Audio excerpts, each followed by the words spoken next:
Assalamualaikum warahmatullahi wabarakatuh. Waalaikumsalam warahmatullahi wabarakatuh. Bagaimana kabarnya anak-anak pagi ini? Baik, Bu. Alhamdulillah, luar biasa. Allahu Akbar. Yes. Ya, baik.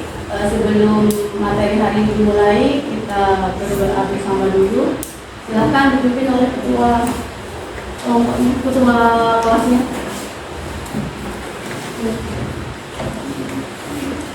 Persiapan. Berdoa mulai.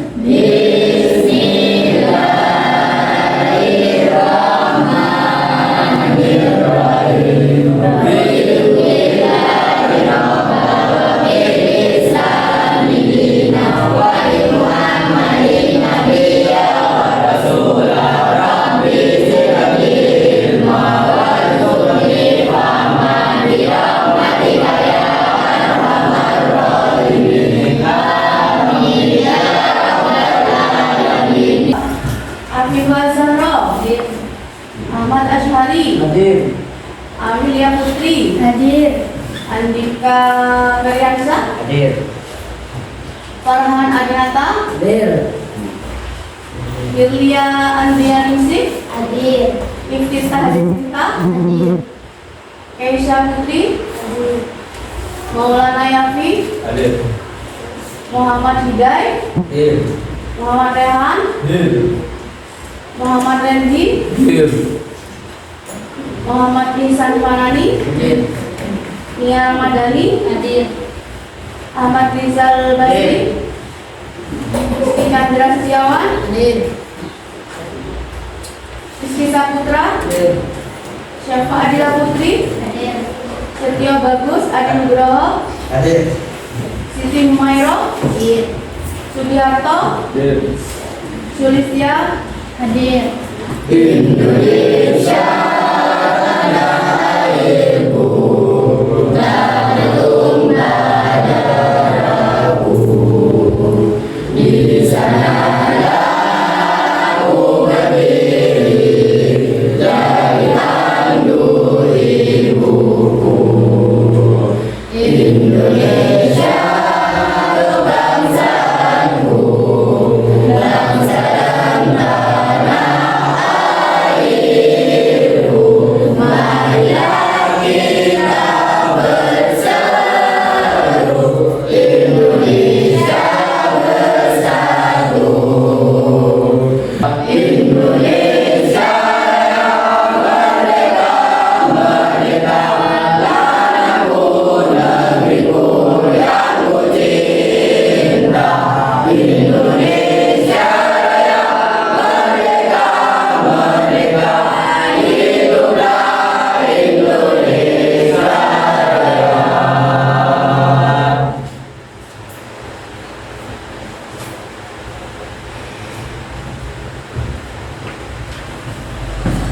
Ya silakan duduk kembali.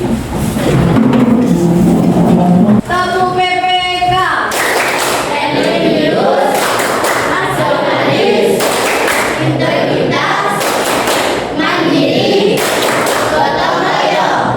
ya. Jadi tujuannya di sini dalam pembelajaran hari ini adalah dengan menggunakan PBL, Problem Based Learning, PowerPoint dan video pembelajaran peserta didik dapat menjelaskan hakikat dan teori kedaulatan, dapat menganalisis hakikat dan teori kedaulatan. Yang ketiga, dapat mengevaluasi hakikat dan teori kedaulatan. Ya, kemarin kan kita sudah belajar tentang pokok-pokok pikiran pembukaan UUD Negara Republik tahun 1945 di pembelajaran yang kemarin ya. Kalian masih ingat enggak pembelajaran kemarin yang pokok-pokok pikiran pembukaan UUD NRI tahun 1945 ada berapa pokok-pokok pikiran? Ada berapa? Pokok pikiran pertama apa? Bisa satu? Hah? Pokok kedua, pokok pikiran kedua apa? Keadilan sosial. Keadilan sosial. Yang pokok ketiga, pokok pikiran ketiga? Keadilan sosial. Yang keempat, pokok pikiran apa? Pikiran ketuhanan. Dari masing-masing pokok pikiran ada beberapa ya, ada determinasi. Contohnya dari pokok pikiran yang pertama, pokok pikiran persatuan itu apa? negara melindungi segenap bangsa Indonesia dan seluruh keadaan Indonesia dengan negara yang tertinggi. Iya, negara melindungi segenap bangsa Indonesia. Terus yang kelompok 2, contohnya dari pokok pikiran kedua, keadilan sosial apa? Silahkan dibuka bukunya di halaman 53 sama 59. Jangan dibaca ya, dibaca, telaah, terus diidentifikasi. Sudah ketemu apa enggak? Sudah. Bawa semua kan buku paketnya? Halaman 3 sama 59 ketemu kan? Baca ya, jangan hanya sekedar diam aja ya. Sekarang kalian nanti dikelompokkan setelah kalian membaca itu yang dikelompokkan atau diidentifikasi masalahnya dari teori-teori dari hakikat dan teori kedaulatan. Sekarang kalian dibentuk menjadi 4 kelompok seperti yang kemarin tetap ini. Seperti ini kelompoknya ya. Ya. Kelompok 1 itu adalah sejumlah 6 orang. Sulis, Amel, Sinta, Andika, terus Rizky sama Randy. Kelompok 1 tetap ya seperti ini. Yang kelompok 2 tetap ada Rehan, ada Ipan, ada Gofur, ada Juven, ada Kia, dan ada Nia. Ya, yang kelompok 3 juga tetap. Jadi pengelompokannya seperti ini. Ada Yafi, ada Randy, ada Mamat, ada Rizky Putra, ada Kesha. Ini ya. Dan yang kelompok 4 seperti itu juga. Jadi anak-anak sudah terbentuk ke dalam 4 kelompok dan punya anggota kelompok masing-masing. Ada yang Suci, ada Bidai, Syafa, Vivi, Bagus, dan Rehan.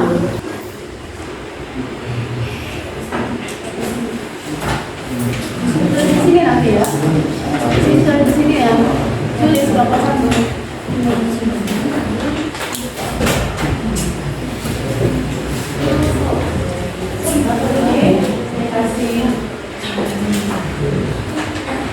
Bedanya kedaulatan negara Republik Indonesia maksudnya itu adalah hakikat dan teori kedaulatan. Pengertian kedaulatan. Kedaulatan adalah kekuasaan yang tertinggi untuk membuat undang-undang dan melaksanakannya dengan semua cara yang tersedia. Kedaulatan rakyat membawa konsekuensi bahwa rakyat adalah bernegara, kekuasaan tinggi dalam kehidupan bermasyarakat dan bernegara. Kedaulatan rakyat berarti dari rakyat, oleh rakyat, dan untuk rakyat. Jadi kedaulatan itu berasal dari kata bahasa Arab namanya daulah. Daulah itu artinya kekuasaan tertinggi. Ini ada 4 sifat kedaulatan. Asli artinya kekuasaan tidak berasal dari kekuasaan lain yang lebih tinggi. 2, permanen artinya kekuasaan itu tetap ada sepanjang negara itu ada. Tunggal artinya kekuasaan itu merupakan satu-satunya dalam negara. Tidak terbatas artinya kekuasaan itu tidak dibatasi oleh kekuasaan lain. Pada Rabu 14 Februari 2024 mendatang, rakyat Indonesia akan kembali berbondong-bondong menuju kota Semarang untuk melaksanakan pemilihan umum atau pemilu. Penetapan hari pemilu itu disampaikan dalam rapat kerja dan rapat dengar pendapat yang dilaksanakan di Gedung Nusantara, Senayan, Jakarta pada Senin 24 Januari 2022 lalu.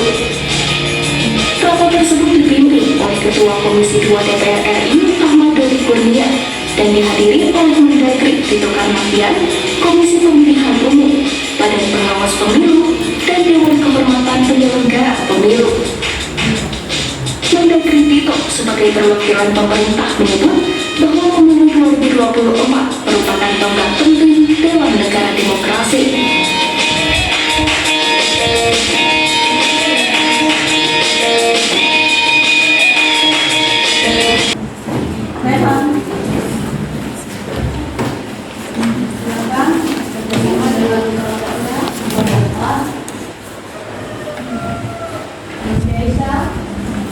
Kalau ada hal yang perlu jelas, akan dulu ya.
Juga ada kadang dari kedaulatan.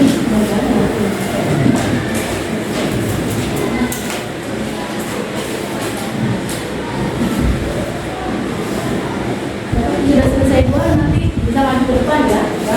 Satu maju, kedua maju enggak. Bisa acak. Apa itu kelompokan dulu, kelompok tiga dulu, lalu satu yang maju ya.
Kami dari kelompok 2 akan mempresentasikan PowerPoint yang tadi Bu Nurul sampaikan.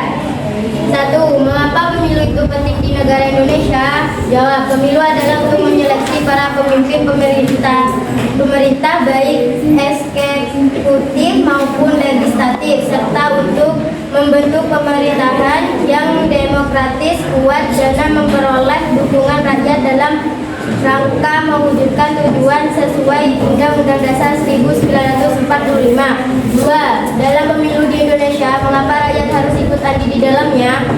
Jawab, pemilu merupakan salah satu instrumen penting dalam menegakkan demokrasi di suatu negara. Sebab legitimasi kekuasaan pemerintah harus diperoleh melalui pemilu. 3. Dalam pemilu, apa arti golput?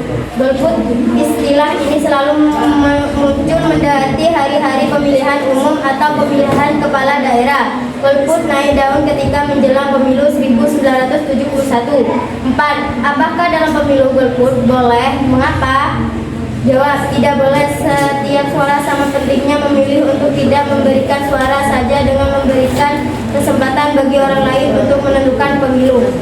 Bisa tahun 2024 akan ada pemilihan presiden dan wakil presiden. Apakah dalam hari ini rakyat harus ikut berpartisipasi?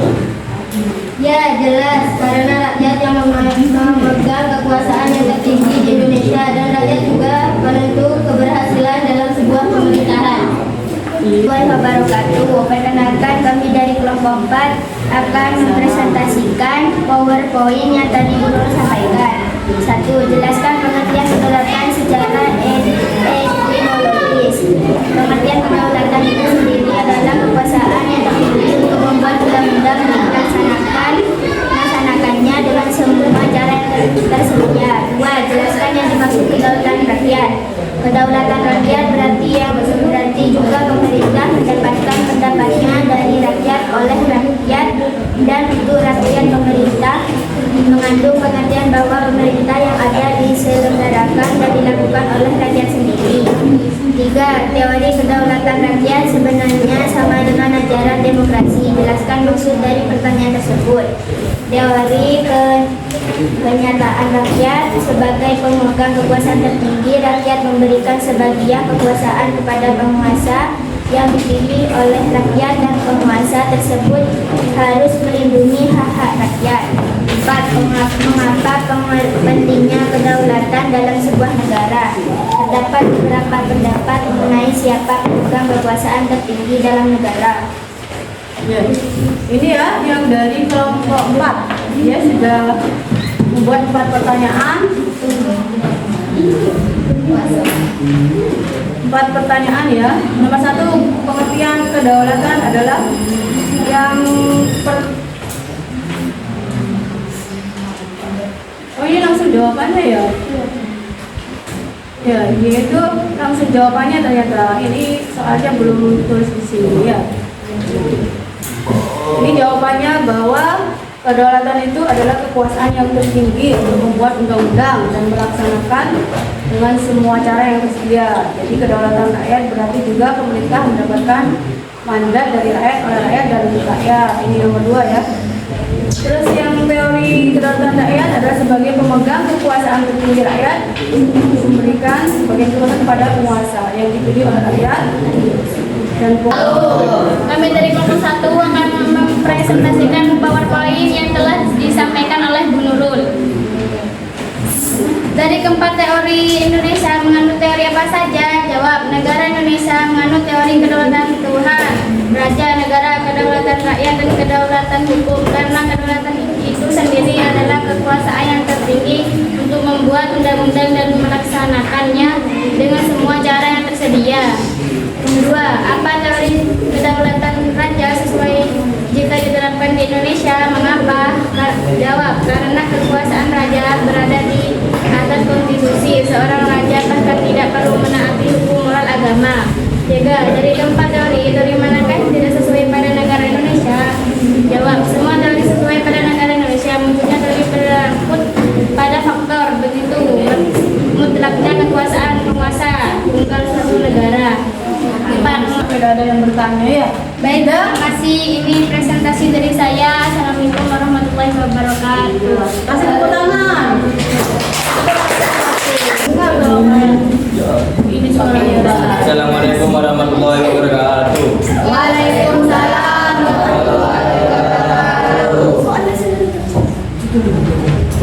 Kami dari kelompok 3 ingin mempresentasikan 4 pertanyaan PowerPoint yang Bu Nurul sampaikan tadi. 1. Bagaimana keterlibatan rakyat dalam membantu pemerintah sebagai wujud pelaksanaan kedaulatan rakyat? 1. Pengertian kedaulatan itu sendiri adalah kekuasaan yang tertinggi untuk membuat undang-undang dan melaksanakan dengan semua cara yang tersedia. 2. Laksanakan yang bagaimana perjuangan bangsa Indonesia untuk memperoleh suatu kedaulatan rakyat berarti juga pemerintah mendapatkan medannya dari rakyat, oleh rakyat dan untuk rakyat. 3. Mengapa Indonesia perlu kerjasama dengan bangsa lain? Dari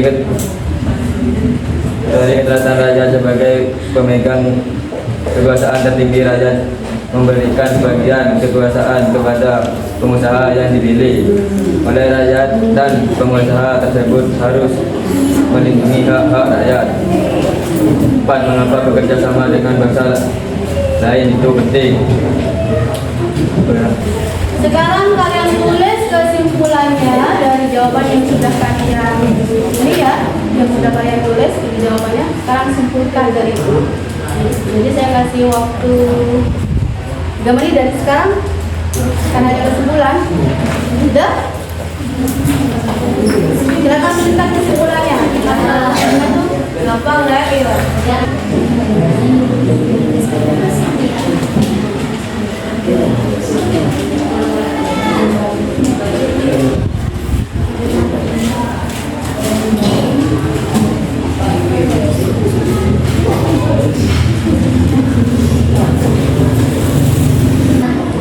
Pemerintah mendapatnya dari rakyat, oleh rakyat dan untuk rakyat. Kesimpulan kelompok 1 ya. Sekarang kelompok 2. Kesimpulannya silakan.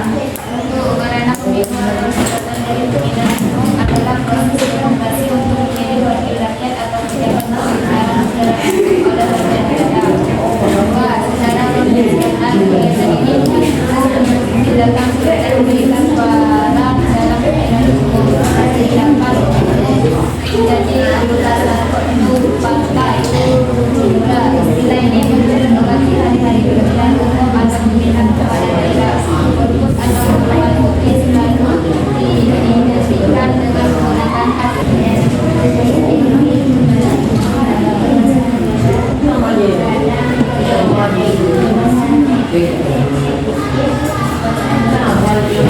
Karena bangsa yang memberikan kedudukan nasib bangsa sendiri untuk mengatur pemerintah sendiri tanpa tangan negara penjajah ataupun negara lain.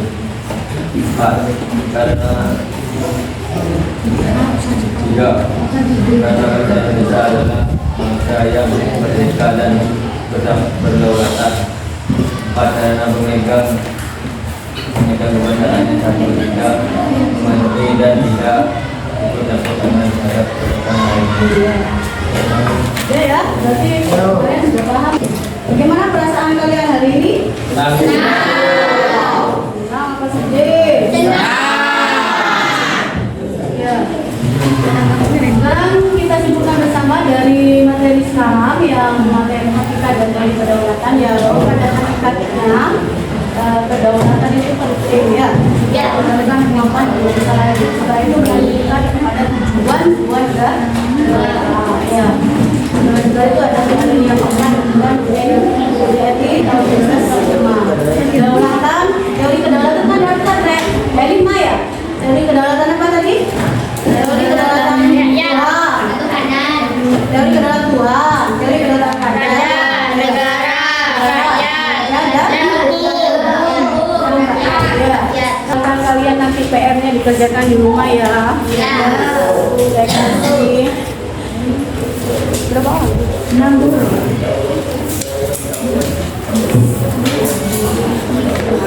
Di depan kalian pelajari di halaman 60 tentang bentuk dan prinsip kedaulatan negara Republik Indonesia. Ya.